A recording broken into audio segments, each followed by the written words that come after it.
Nobody gives you a manual when you start a corporate job. Really, they give you a benefits package, a laptop, and like an HR orientation that's a full 30 minutes, maybe. And then they set you loose in an office full of unwritten rules that everyone except you somehow knows.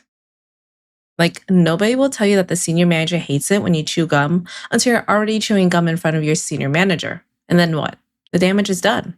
That's why today we're talking about things that will give you a corporate game over. And I want to be clear about what I mean about that, because I'm not necessarily talking about getting fired. I'm talking about something probably worse, which is your growth getting halted or perceptions shifting, and suddenly you're on the outside of an invisible line that you don't even know how you get there. Because corporate life is a dance between being yourself and doing just enough to fit in.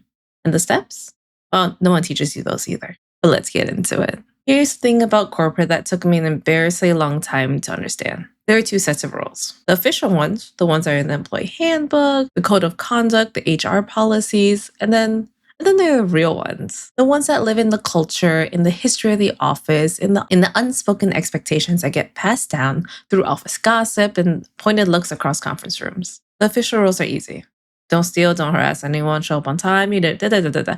Those are easy ones. You get those. But the real rules are where people get caught off guard.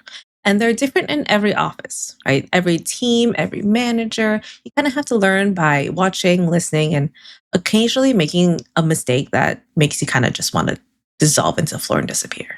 I've made some of those mistakes. I watch other people make them too. And today we're just going to go through the ones that I saw derail some people. Even myself, sometimes quietly and sometimes very loudly. And no, of course, like I said, it's not the same for all offices, okay? Let's see if any of them resonate with you. Okay, first one, and this one is a genuinely complicated one, so I wanted to give it the nuance that it deserves. You're already stretched thin at your workplace. You have your actual job duties sitting on your desk, and a senior manager, probably not even your own direct manager, just a senior manager, walks over and asks if you could take on something extra. A project, a task, a favor that's definitely not in the job description, maybe. So you say no. Now look, in a healthy, reasonable workplace, no is a complete sentence. Boundaries are respected, workload is considered. Corporate is not always a healthy, reasonable workspace. What I saw happen consistently, and also what happened to people I watch get passed over for promotions, is that saying no to higher up, even when it's completely justified, gets filed away as not a team player. It doesn't matter that you were already at capacity. It doesn't matter that the task wasn't yours even to take. The perception becomes reality. And me personally, I saw that once happen in an office and I became the yes person. I was always told you should be saying yes because it'll get you further. Not the greatest either, okay? I'll give you that. Boundaries need to be there and respected. Make sure to create your own boundaries because it gets muddy in corporate. But it's the unfair truth that in corporate, taking on extra work, even without extra pay, is often how you become visible. And visibility is how you get promoted. Saying no keeps you invisible. And invisible people usually don't get promoted. I'm not saying that it's right, okay? I'm saying that it's the game. It's all about perception and how you are perceived in that workplace. The second one, okay, we're going from serious to extremely specific. Do not, and I cannot stress this enough, do not heat fish in the break room microwave. Guess how I know? Oh my God. I don't care how good it tastes. I don't care how healthy it is. I don't even care if it's meal prep and you spend your whole Sunday on it, that it's salmon, that's just like a normal fish. No. The moment that smell hits the office air, you've become a problem. You are now the fish person, and the fish person reputation follows you. This sounds like a joke, but I want you to understand that office culture has a long memory. People will forgive a bad presentation. People will not forgive fish in the microwave every Tuesday. And it is bigger than fish. It's the whole category of break room awareness, eating other people's food, leaving dishes in the sink, being the person whose lunch smells like it's making a statement. I know that one well. These things seem small, and they're absolutely not small in a confined space where you can see the same people every day. I admit it, I didn't know that the break room was such sacred space. No one really sat in the break room where I was at, and so what's the harm of heating up some fish? And then you're not going to sit in there, but people care. People care. And my next workplace after that one, they actually told me orientation day, not just me, but like everyone going in at that time, don't heat up fish in the microwave. Just don't. That one was nice. That's when I knew that I had done wrong in my last workplace, like really, really dirty. And my last workplace was really nice about it. Yeah. Either way, I thought it smells fine. I understand. I'm the one that's wrong here. I know. The break room is a social ecosystem. Respect the ecosystem. Third way to get game over. Let me tell you about the green dot. If you worked in any office using Microsoft Teams or any messaging platform, really, you know what I'm talking about. It's a little status indicator that tells everyone whether you're online, away, or just do not disturb. In a healthy workplace, this is just a useful tool. In certain corporate cultures, it becomes a surveillance mechanism. Managers who track the green dot, who notice when you do go yellow, who make a mental note on who's online at AM and who isn't responding within 15 minutes. Being chronically unavailable, not answering messages properly, going dark for hours, having your status on away way too often can quietly build a perception that you are not engaged, not present, not committed. And the maddening thing is that it has absolutely nothing to do with your actual output. You could be producing excellent work, but if your green dot says you're away, someone somewhere is making a note. And there were ways around this. I had to jump through hoops just to make sure I stayed green, just for that perception. But it took up time that I could have been working or not. It was just sad to see that the people who were actually green all the time, but weren't actually working, were seen more favorably just because of that. It was a game you had to play. And I lived with that pressure for years. Coming home from work and still feeling like I need to be visibly online, eating dinner with one eye on my phone in case someone pinged me, it's exhausting. And it's one of the things I do not miss. Fourth way to get game over. Every office has social events, happy hours, birthday celebrations, the team lunch, the holiday party, the random we're doing an escape room activity that no one really asked for. And then there'll be days, many days, where you do not want to go because you're tired, you have things to do, you'd rather eat lunch at your desk in peace, you'd rather just go home and spend the time with your family. I get it, but go anyways. I know. But not every single time, okay? Don't stop your life for all these social events at work. But consistently opting out of the social fabric of an office has a cost that's hard to see until you're already paying for it. Because those social events are where relationships get built. And in corporate, it's who you know that gets you higher up. Relationships, that's a currency. The person who gets the opportunity, the promotion, the benefit of the doubt in a review, it often comes down to how much someone in a decision-making position actually knows and likes them. It's just part of being at work. They have to like you as a person. They also have to like your work. And you cannot build that relationship in a performance review. You build it over a bad catered sandwich and the team lunch. This one threw me for a loop when I was in corporate because I was wondering how this one person who was constantly late, ditched meetings, and didn't perform really good work got promoted. I was like, it was wild to me. And I didn't understand it until I noticed that they were buddy-buddy with a higher up. That's what gets you there. And here I thought doing good work would get you promoted. Should have known, but I didn't. So I spent the extra time in the office specifically to be seen. I went to events, I made small talk, and even doing all that, it sometimes wasn't enough. But not doing it at all, that's a faster route to being invisible. Forgotten. Passed up for promotion. I can't believe that guy got promoted. Seriously. Still baffles me to this day. Fifth game over. Corporate offices are ecosystems and information travels faster than you think. Everyone needs to vent sometimes.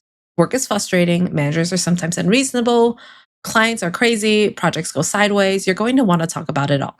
Game over comes from venting to the wrong person. And the wrong person in corporate is almost anyone who isn't completely outside the organization. So that coworker you confide in might be closer to your manager than you realize. The person you complain to at happy hour might mention it to someone who mentions it to someone else. Office friendships feel real, and many of them are, okay? But the professional stakes mean that information shared in what feels like a private conversation has a way of traveling. I was on both ends of this. I vented to the wrong person. It got into the higher up's ear. Vented to me. I was besties with the manager. Like, it's information does travel. Whether you kind of want it to intentionally or not, offices are small. It is crazy how easy it is to gossip in a workplace. But yeah, I think I was the office gossip. Or like, I contributed to that largely. Sorry to my last corporate job. It was fun though. Anyways, the rule I eventually landed on is to vent to people outside the office. Your partner, your friends, someone with zero connection to your workplace. Keep it professional inside the building. And if you genuinely have a complaint that needs addressing, Take it through the right channels, which is a whole different conversation. This will save you a lot of headache. It will. You can even vent to Reddit, okay? That's not a bad place. Game over number 6. This one took me the longest to understand, and it's the one that kind of stings the most in retrospect. I believed for a long time that if I did excellent work, the results would speak for themselves. The quality would be noticed, and that I didn't need to make noise about what I was contributing because the contribution was obvious. It's not obvious. It's never obvious. Corporate rewards visibility as much as, and probably sometimes more, than quality. The person who does good work and makes sure the right people know that they did it will consistently outperform the person who does great work quietly. Yeah, person, good work, they know they do good work up here. Person, really great work. No one knows down here. It's just, if they know, then I took on extra duties. I stayed late. I put in real effort on behalf of my team. And when that promotion time came, one manager's opinion about one client interaction outweighed all of it. Not because my work wasn't good, because the people making the decisions didn't have a clear picture of everything I was doing. And that's important because they're the ones deciding on if you get that promotion or not. Your numbers could be good, but your numbers can also be fake. Never mind that. That's when I realized you have to let your wins be known. And if you have losses, turn them into wins, let those be known. Corporate started to become a game of just letting people know you were doing good work. You had to still be doing good work, okay? But they also really needed to know to grow, to not have your growth halted. And that one was hard for me because I didn't want to be that person that went, look, I got an A+, mom, right? I would rather just get the A+ and be happy about it myself. But that's not how corporate works, especially if you're trying to climb that ladder. Mom has to know you got an A+. Need to get a little piece of candy. No. Yeah. In the end, it's really just learning to advocate for yourself inside the system. You keep a record of your wins, you share updates on your projects with the people who you need to know, you make your work very visible. Not in a braggy kind of way, but in a clear, professional, this is what I contributed kind of way. Nobody else is going to do that for you. And I repeat, nobody else is going to do that for you. So you have to do it for yourself. Just another layer of corporate, guys. Man, I hated that one. Last one, and this is number 7. This one is more of a general warning than a specific behavior. Corporate has a long memory. The impression that you make on your first few months, the reputation you build in your first year tends to stick. People form opinions quickly and update them slowly. This goes both ways. So if you come in and immediately establish yourself as reliable, capable, and easy to work with, that reputation carries you through the rough patches. People give you the benefit of the doubt. But if you come in, you make a series of mishaps. You show up late consistently, you miss deadlines, you rub some senior the wrong way, that reputation also sticks. And correcting it takes significantly longer than it took to create. I knew this going into corporate. Make a good impression firsthand will be in your best interest all around. But I also saw someone come in and make a bad impression on one person, one senior, and it led to, I think he ended up being fired maybe a month in or something. Less than 3 months in, he was fired. I was shocked because he did good work, but he had clear boundaries that made him seem like he was hard to work with. He was late once or twice. And when I mean late, I mean like a few minutes late to an online meeting. And I think he ended up talking back to a senior. That all compounded and it all led to him leaving a really bad impression. See, I know this because once again, I think I was the office gossip. He told me everything. Don't understand. I actually saw those text messages the other day and it was like blast from the past because I feel sorry for the guy. He did good. Just rubbed the wrong person the wrong way. That happens. That's why I say the first 90 days of any corporate job, that's your character creation screen. The stats that you set there shape how the rest of the game is played. You can change them, but it takes time, it takes level, it takes intentional effort. All right, so the unwritten rulebook in a nutshell. Say yes more than you say no to higher ups. I know it sucks. Respect the break room's ecosystem. Be visibly present online and in person. Up to the social stuff even when you don't want to. Vent outside the building. Make your work visible. And protect your reputation early. None of these were on my onboarding packet. None of them were on my bingo card. I had to learn most of this in the slow and uncomfortable way firsthand. Let's be real here. These rules are genuinely unfair. They suck. The pressure to always be available, the visibility game, the politics of promotion, none of it is as clean as they sell you in an interview. But knowing the rules of the game, even when it's a game you didn't choose and you don't fully agree with, is how you survive long enough to figure out your next move, which is eventually what I did. Once again, I don't miss corporate. If any of these hit too close to home, hi, welcome. You're in the right place. Drop the most unhinged, unwritten rule that you've seen in an office in the comments. I want to know what I miss. There has to be other things. Anyways, I'm Nikki, post-corporate girly trying not to go back. If you like this video, please like, please subscribe. I know, do you see the number there? It's like this big, but it would mean a lot to me. Anyways, if you did like it, we will be switching things up with videos soon. Oh my God, I've been loving combining gaming and corporate life and everything. It's been so fun lately. So I kind of want to keep this train going. If you like it, I'll drop my playlist link around here on how to tie gaming with real life. And with that, I will see you guys next week. As always, I upload weekly. All right, bye. Ooh, even talking about corporate gets me sweaty. Ugh.